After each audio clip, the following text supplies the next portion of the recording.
Bienvenue sur Espérance Média. Ici, nous partageons des messages qui fortifient la foi. Pense à t'abonner et à activer la cloche pour ne rien manquer. Tu peux aussi nous retrouver sur Instagram, Facebook, TikTok et sur notre chaîne WhatsApp adventiste.mq. Allez, installe-toi confortablement et place à l'étude du jour.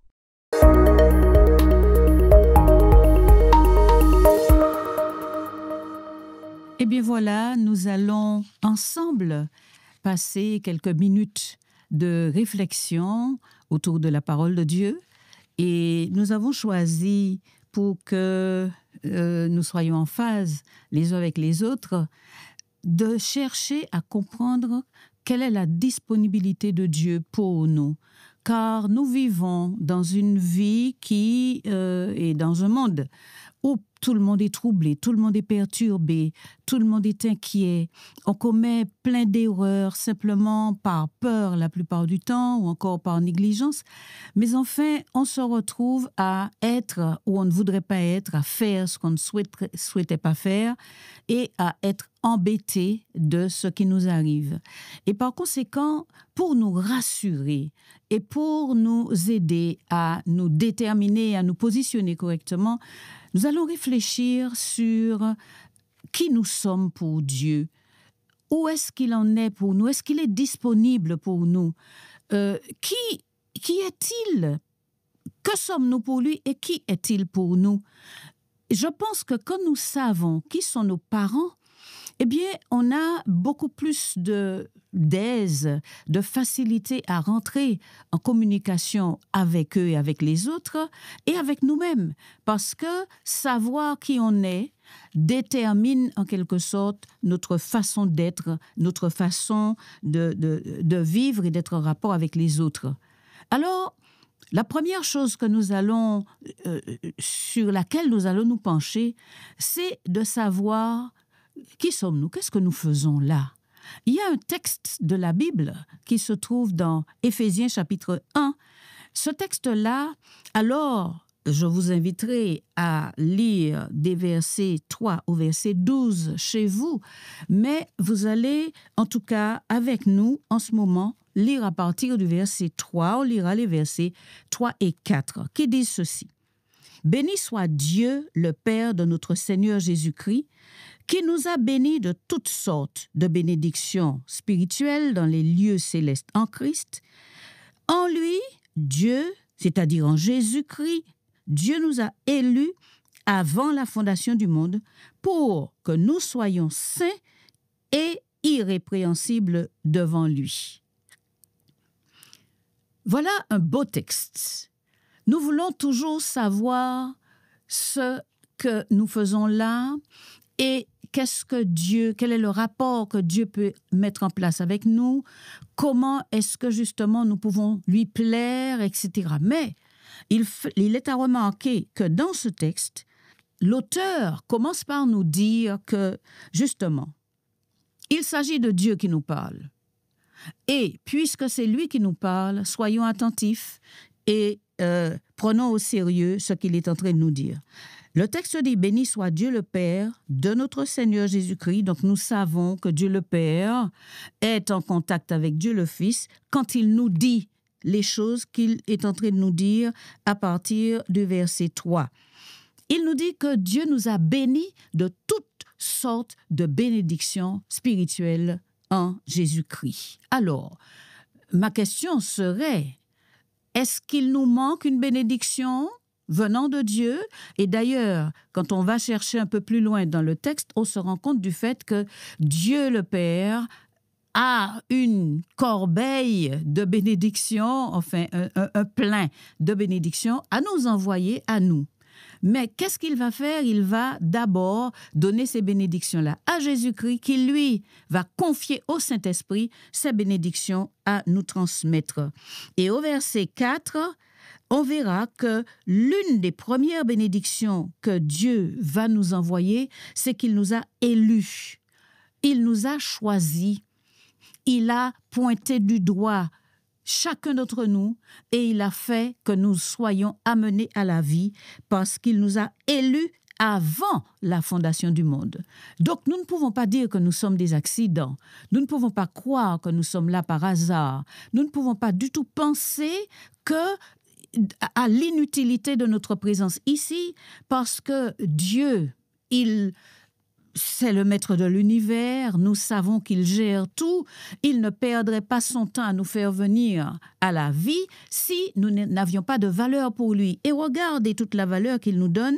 Le texte dit qu'il nous a élus avant la fondation du monde pour que nous soyons saints et irrépréhensibles devant lui. Mais quand nous continuons le texte, et vous allez le faire à la maison, vous vous rendrez compte du fait qu'il nous a élus, pas pour que nous soyons des inutiles sur cette terre-là, mais pour que nous soyons ses enfants d'adoption, pour que nous soyons rédemptés, pour que nous participions à sa gloire, pour qu'il répande toutes ses bénédictions sur nous en forme de sagesse, d'intelligence, et j'en passe. Vous continuerez jusqu'au verset 14, et vous verrez que Dieu a effectivement prévu, il a tout un programme prévu pour nous, et dans ce programme-là, il est clair que nous n'avons pas besoin de deviner quoi que ce soit,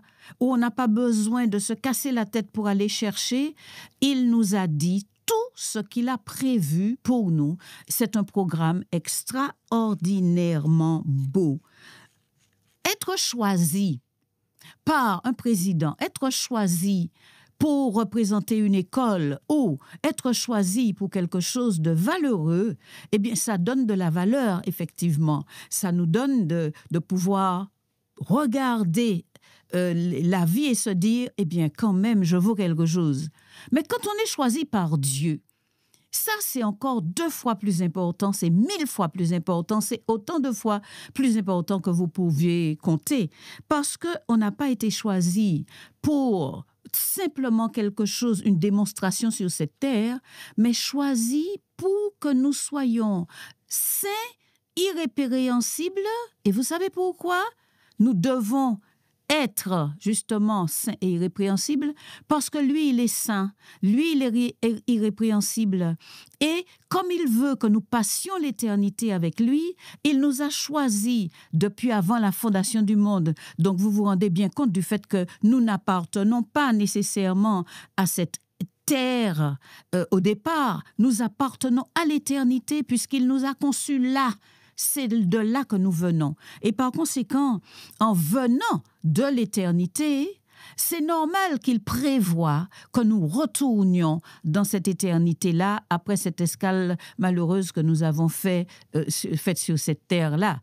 Alors, par conséquent, après cette escale, il se propose de nous combler de bénédictions pour que nous puissions partir avec lui, vivre cette éternité pour laquelle nous avons été destinés dès le départ.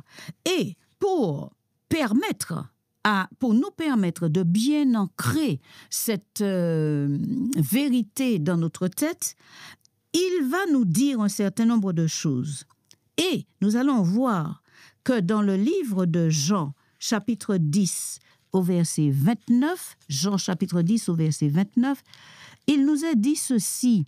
Il a dit que mon Père qui me les a donnés est plus grand que moi. C'est Jésus qui parle. Et il dit que le Père qui nous a donnés à lui, eh bien, ce Père-là qui nous a donné, personne ne peut nous ravir de la main de son Père. En fait, je le dis de manière maladroite, mais cela veut dire tout simplement que Dieu nous a donné à Jésus-Christ, et puisque nous appartenons à Dieu, eh bien, personne ne peut nous ravir de sa main. C'est quand même réconfortant de nous rendre compte du fait que nous sommes entre les mains de Dieu le Père. Il nous a remis entre les mains de Jésus-Christ, donc nous avons déjà 2 personnes puissante et toute puissante qui s'occupe de nous, et nous n'allons pas du tout être à la merci de qui que ce soit, parce que le texte dit que personne ne va nous ravir de la main de Dieu le Père et de Dieu le Fils. C'est formidable et c'est très encourageant de nous savoir attachés à Dieu. Et d'ailleurs, dans 1 Corinthiens 6, versets 19 à 20, le texte va nous dire, « Ne savez-vous pas que votre corps, que vous appartenez à Dieu, que votre corps, c'est le temple du Saint-Esprit?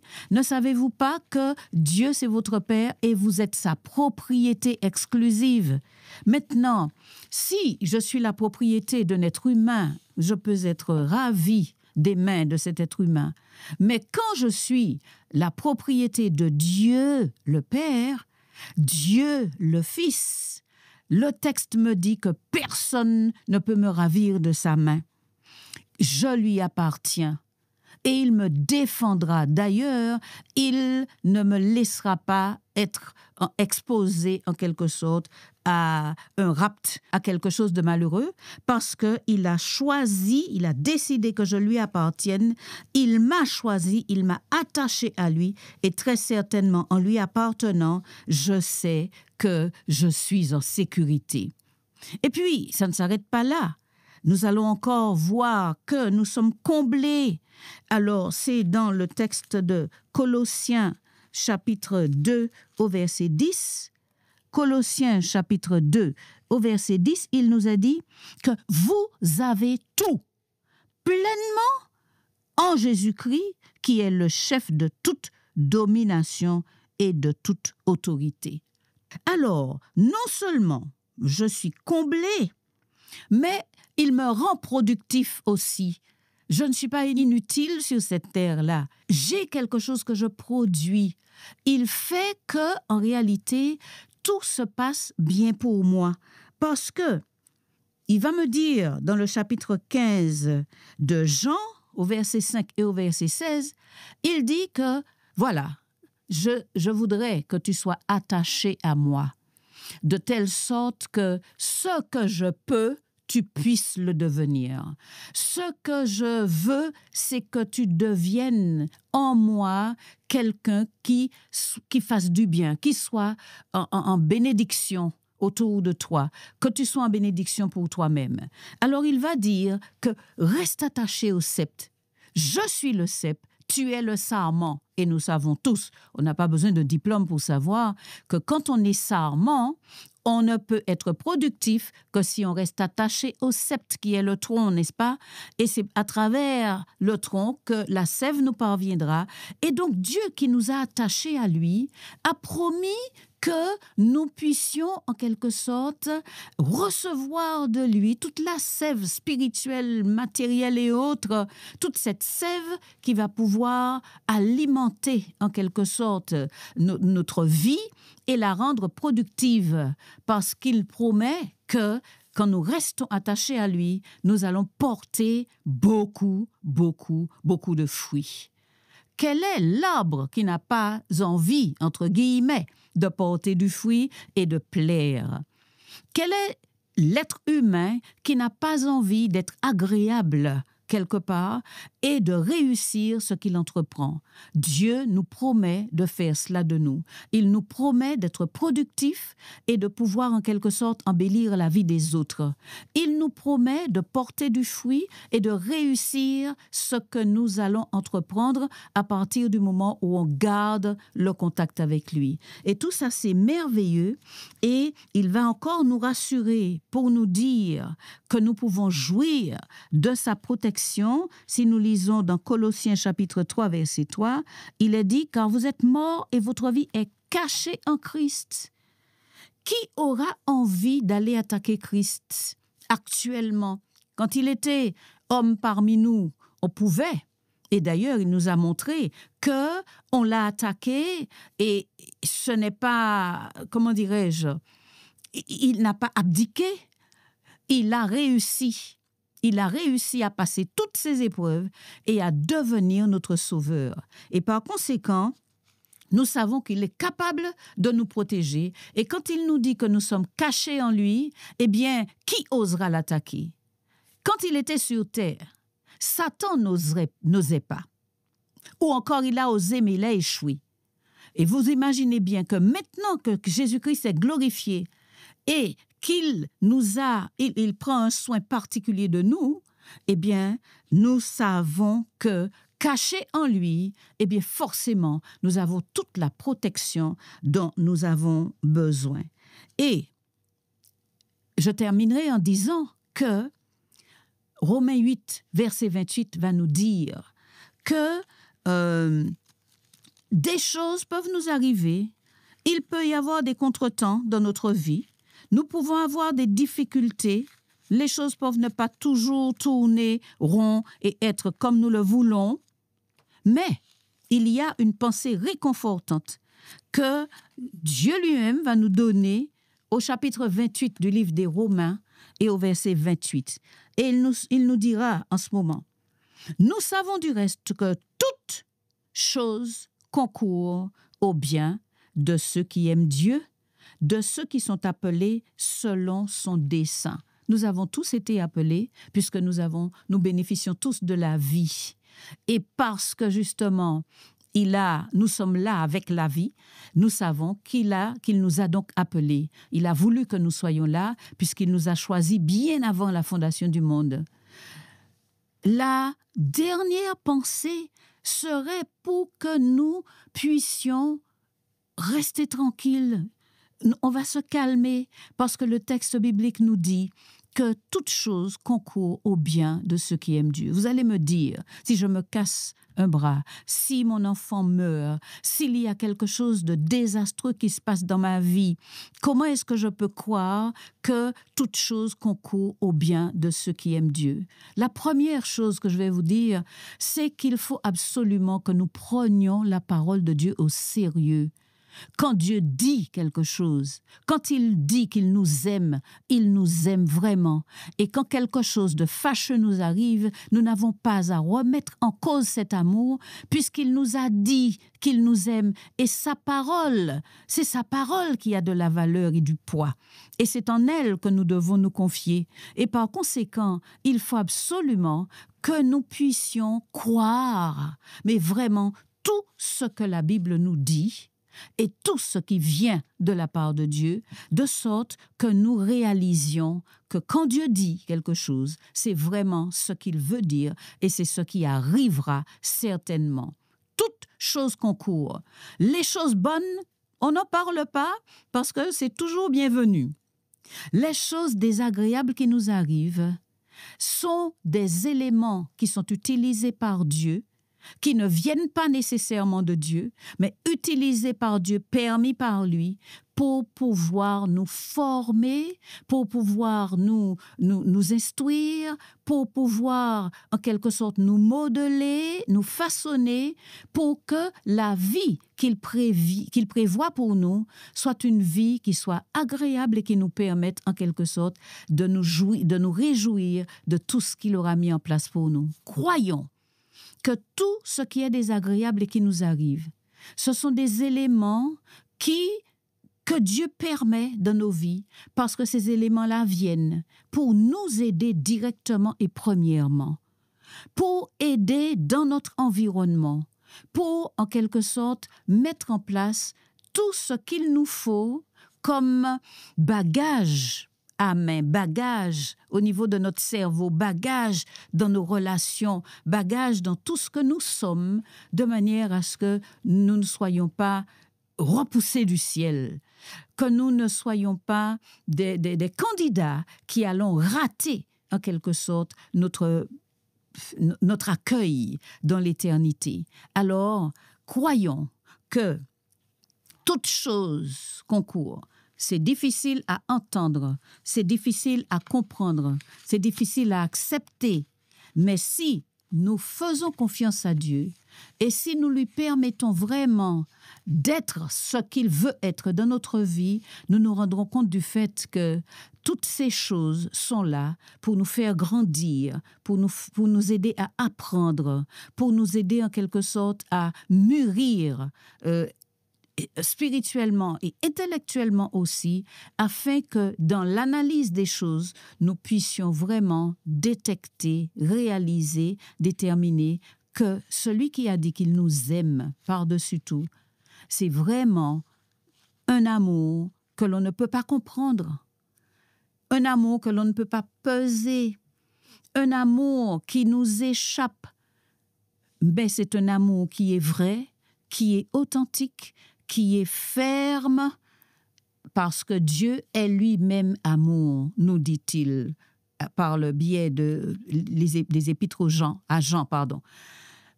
En tout cas, il nous dit qu'il nous aime, qu'il est amour, et nous ne pouvons jamais remettre cela en question, parce qu'effectivement, il nous a démontré de manière répétitive, réitérée, qu'effectivement, si nous avons de l'eau, c'est grâce à son amour.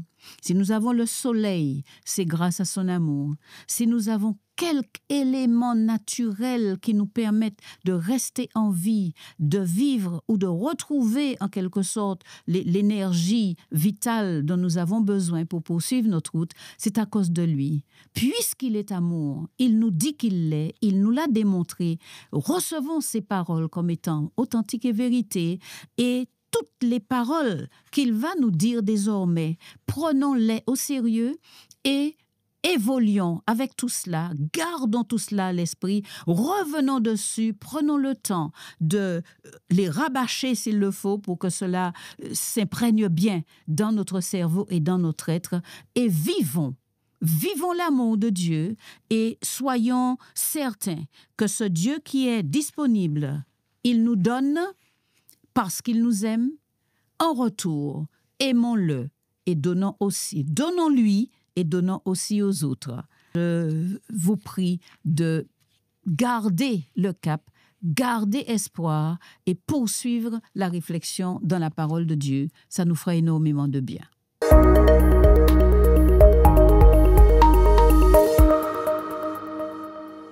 Si ce message t'a encouragé, touché ou même inspiré, partage-le avec quelqu'un qui en a besoin. Laisse-nous un commentaire, on se fera un plaisir de te lire et de te répondre. Retrouve-nous aussi sur Instagram, Facebook, TikTok et sur notre chaîne WhatsApp adventiste.mq. Et bien sûr, abonne-toi pour ne rien rater. À très bientôt et surtout, prends soin de toi.